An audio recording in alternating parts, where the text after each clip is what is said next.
ये देखेंगे आप तो इन्होंने पार्किंग ब्रेक को यहाँ से हटाया है। सबसे पहले पार्किंग ब्रेक हटाने के बाद ये थ्रोटल है जिससे इंजन की पावर बढ़ती है। बहुत ज़्यादा मायने रखता है कि हमारा जो वजन है और जो रनवे की जो लेंथ है उसके हिसाब से कौन सी ऐसी जो हमें स्पीड कैलकुलेट करनी है जो हमारे लिए सेफ रहेगी, कौन सा रनवे डायरेक्शन हमारी सेफ रहेगी और स्पीड जिस पे हम लिफ्ट ऑफ कर पाएंगे वो स्पीड क्या रहेगी। तो हम कैसे तय करते हैं कि किस स्पीड पर हमें टेक ऑफ करना है। मेडे थ्रस्ट लॉस इस तरह का मैसेज लास्ट टाइम दिया गया। अगर थ्रस्ट लॉस होता है तो फिर क्या क्या वार्निंग यहाँ पायलट को उस वक्त दिखाई दे रही होंगी। सारे पैरामीटर्स आ गए और इंजन शटडाउन हो गया है तो ये आपको सिनेरियो दिखेगा। और अगर दोनों इंजन चले गए, अब आप देख सकते हैं कि थ्रस्ट कैसे इसकी बिल्कुल खत्म हो गई है। अहमदाबाद के हादसे के बाद सबके मन में सवाल है कि जब आप फ्लाइट के लिए तैयार हो रहे होते हैं तो कॉकपिट में क्या चल रहा होगा। इस वक्त हम ऐसे ही एक फ्लाइट सिमुलेटर में हैं। ये A320 का फ्लाइट सिमुलेटर है और हमारे साथ ट्रेनर हैं जिनके पास 25 साल से ज्यादा का अनुभव है, कई हजार घंटों के फ्लाइंग आवर्स हैं, वो हमारे साथ हैं। तो जब आप किसी कॉकपिट में होते हैं तो किसी पायलट के पास ये सब वो एक इंफॉर्मेशन होती है जो उनको फ्लाई करने से पहले सिचुएशनली अवेयर करती है। सर, सबसे पहले हम आपसे जानना चाहते हैं, अगर कोई फ्लाइट टेक ऑफ करने वाली है तो उस वक्त पायलट और को पायलट क्या कर रहे होते हैं, क्या क्या प्री फ्लाइट चेक कर रहे होते हैं। प्री फ्लाइट चेक में बहुत सारी चीजें होती हैं। एक तो पूरा कॉकपिट है ही, और प्री फ्लाइट चेक्स में हम अगर बात करें तो वो हमारा ऑफिस से ही स्टार्ट हो जाता है जिसमें हम एयरक्राफ्ट का वजन और एयरक्राफ्ट से रिलेटेड सारी जानकारी, मौसम से रिलेटेड सारी जानकारी को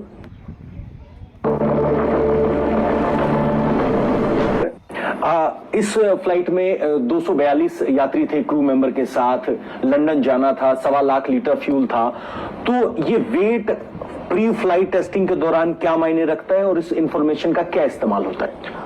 बहुत ज्यादा मायने रखता है कि हमारा जो वजन है और जो रनवे की जो लेंथ है उसके हिसाब से कौन सी ऐसी जो हमें स्पीड कैलकुलेट करनी है जो हमारे लिए सेफ रहेगी, कौन सा रनवे डायरेक्शन हमारी सेफ रहेगी और स्पीड जिस पे हम लिफ्ट ऑफ कर पाएंगे वो स्पीड क्या रहेगी, वो सब क्या। तो आज के सिनेरियो में हम टेक ऑफ करने जा रहे होंगे तो क्या हमने वो चेक कर लिया है, वो सारी चीजें, क्या हम टेक ऑफ करने के लिए तैयार हैं। बिल्कुल बिल्कुल। तो क्या हम आगे बढ़ सकते हैं। जी जी। तो ये देखेंगे आप तो इन्होंने पार्किंग ब्रेक को यहाँ से हटाया है। सबसे पहले पार्किंग ब्रेक हटाने के बाद ये थ्रोटल है जिससे इंजन की पावर बढ़ती है और इनिशियली वो सिमेट्री होनी चाहिए। दोनों देखिए 22, 23, 24, 35, 36 से दोनों इंजन अब फुल पावर आ गए हैं और अब आप प्लेन की मूवमेंट देख रहे हैं और इस तरीके से थ्रस्ट दिया जाता है। जैसे ही आप मैक्सिमम थ्रस्ट पर जाते हैं तो आपके प्लेन की स्पीड बढ़नी शुरू हो जाती है और वहां अगर आप देखेंगे वो क्या देख पा रहे हैं सर, स्पीड इंडिकेटर है जो स्पीड बता रहा है कि हमारी स्पीड बढ़ रही है। और जो आसमान है वो नीले रंग का आसमान है और जमीन है जो वो। तो हम कैसे तय करते हैं कि किस स्पीड पर हमें टेक ऑफ करना है। वो कैलकुलेटर ये हमारे लिए अलग से कंप्यूटराइज्ड चार्ट्स होते हैं जिसमें से हम देख के इस चीज को कैलकुलेट करते हैं, देखते हैं। जैसे अगर हम एयरबॉर्न होते हैं जैसा कि अहमदाबाद की फ्लाइट में हुआ तो उसकी कितनी देर बाद फ्लैप ऑफ करने पड़ते, जो लैंडिंग गियर है उसको ऊपर करना पड़ता है, क्योंकि बहुत से लोगों ने उस वीडियो को देखकर सवाल उठाया कि गियर ऊपर नहीं हुए थे। तो कौन कौन से पैरामीटर पूरे होने पर वो गियर ऑफ किया जाता है। जी, मेन है कि हमारा जो हाइट है, पॉजिटिव हाइट हमें दिखे कि हम क्लाइंब कर रहे हैं। ऑल्टीमीटर में हम देखते हैं कि हमारी हाइट जो है आसमान पे है, रेडियो ऑल्टीमीटर। इन सब चीजों को चेक करके और फिर हम गियर को रेज करते हैं। ये तो गियर रेज करने के लिए है। इस प्लेन में गियर अप नहीं हुआ था जो कि तुरंत कर दिया जाता है, तो क्या आपको इसके पीछे की वजह समझ आती है। ये बहुत सारे रीजंस हो सकते हैं कि अगर उन्हें पहले ही कोई प्रॉब्लम दिखी हो जो लिफ्ट ऑफ करते हुए उन्हें समझ में आई हो कि हाँ एयरक्राफ्ट में कोई दिक्कत है जिसकी वजह से वो डिस्ट्रैक्ट हो गए हो सकता है, या फिर उन्होंने लगा हो कि हो सकता है हमें फोर्स लैंडिंग करनी पड़े तो गियर अप करने के बाद हम डाउन ही ना ले पाए, हमें समय ही ना मिल पाए इस चीज का। तो कई सारे रीजंस हो सकते हैं उनके माइंड में चल रहा हो उस समय। मेडे थ्रस्ट लॉस्ट इस तरह का मैसेज लास्ट टाइम दिया गया। अगर थ्रस्ट लॉस होता है तो फिर क्या क्या वार्निंग यहाँ पायलट को उस वक्त दिखाई दे रही होंगी। तो जैसे कि मैं ये ऑटो पायलट लगा देता हूं, फिर भी उसके बाद अगर मान लीजिए एक जैसे ये इंजन गया, आप देख सकते हैं पैरामीटर और यहाँ पे सारे पैरामीटर्स आ गए और इंजन शटडाउन हो गया है, तो ये आपको सिनेरियो दिखेगा। और अगर दोनों इंजन चले गए। अब आप देख सकते हैं कि थ्रस्ट कैसे इसकी बिल्कुल खत्म हो गई है और यहाँ पे ये रेड कलर आ रहा है और एयरक्राफ्ट अब बिल्कुल जमीन की तरफ जा रहा है। अब हमारे पास बहुत ही कम समय है कि हम इसे रिकवर कर पाए। तो पायलट ने उस वक्त क्या किया होगा, उस वक्त क्या चला होगा? उन्होंने कोशिश की होगी कि वो उसके जो फ्यूल जो नोजल्स हैं, फ्यूल जो फ्लो है उसको रीसेट करके और उसे रीस्टार्ट करने की उन्होंने कोशिश की होगी, जो उनके मेमोरी आइटम्स जिसे हम कहते हैं। यहाँ फ्लाइट स्टिमुलेशन में हम देख रहे हैं कि नोज डाइव है, जो हमने वीडियो देखा उसमें नोज अप थी, ग्लाइड करने की कोशिश की जा रही थी। जी, क्योंकि इसमें हम थोड़ी एक हाइट हमारे पास आई थी तो हम थोड़ा ग्लाइड करके स्पीड बढ़ा भी रहे हैं, लेकिन उन्होंने कोशिश की थी कि वो हवा में रह पाए, ज्यादातर ग्लाइड, ज्यादा देर के लिए ग्लाइड कर पाए, तो ये उन्होंने कोशिश अपनी तरफ से की गई होगी। कहा जाता है कि बड़े प्लेन ग्लाइड करने की क्षमता रखते हैं, लेकिन ये प्लेन सिर्फ 600 फीट की हाइट हासिल कर पाया था। हडसन रिवर में एक प्लेन हमने विदाउट इंजन पावर के लैंड करते हुए देखा था। यहाँ इस फ्लाइट के पायलट्स के पास क्या कंस्ट्रेंट थे?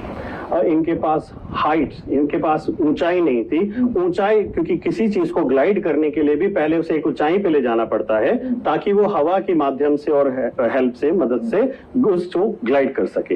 इनके पास वो समय ही नहीं था, वो ऊंचाई, वो हाइट ही नहीं थी कि वो ग्लाइड कर पाते। कुछ सवाल फ्लैप्स को ले भी पूछे जा रहे हैं। फ्लैप्स क्या होते हैं, उनकी 3 पोजीशंस कौन कौन सी होती हैं फ्लैप्स की? ये देखिए फ्लैप सिंबल लिखा हुआ है। पोजीशन जैसे आप देख सकते हैं 1, 2, 3 और फुल। ये तो एयरबस 320 है, इसमें ये पोजीशंस हैं। 787 की अलग रही होंगी। 737 में ज्यादा पोजीशंस होती हैं फ्लैप्स की।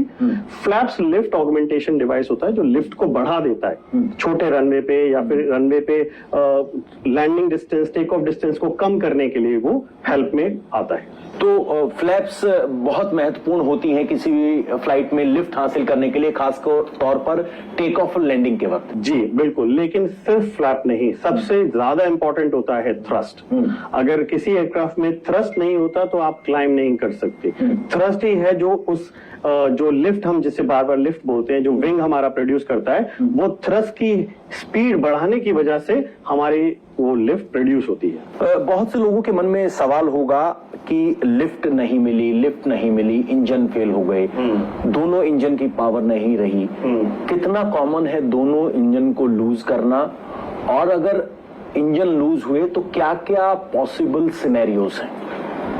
सिनेरियो हम सोच सकते हैं, लेकिन अगर दोनों इंजन लूज हो जाएं और रिकवर ना हो पाए तो फोर्स लैंडिंग या फिर डिचिंग, यही एक ऑप्शंस रह जाते हैं, जो कि और कोई ऑप्शन नहीं। और वजह क्या मानी जाए इस तरह? वजह बहुत हो सकती हैं, जैसे कि एक तो बर्ड स्ट्राइक, हम बोलते ही हैं कि बर्ड स्ट्राइक की वजह से जो एयर फ्लो डिस्टर्ब हो जाता है इंजन का, और उसकी वजह से फेल हो जाता है।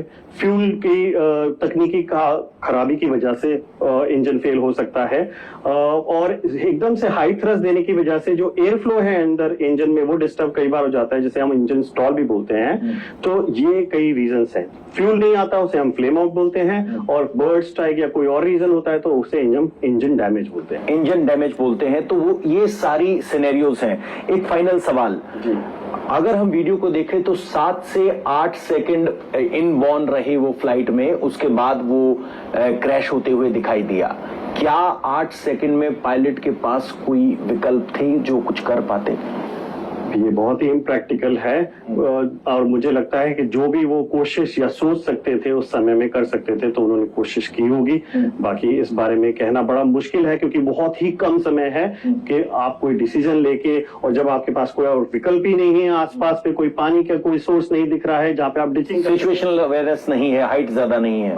सिचुएशनल अवेयरनेस की बात मैं नहीं कहूंगा, लेकिन हाइट ज्यादा नहीं है, जिसकी वजह से वो थोड़े और ज्यादा सिनेरियो देख सके कि हम वहां पे शायद इस एयरक्राफ्ट को ले जा पाए। लेकिन जिस हिसाब से एयरक्राफ्ट का वजन था और जो सिर्फ बहुत ही कम मात्र हाइट थी, उसमें विकल्प बहुत ही कम थे। तो कुल मिलाकर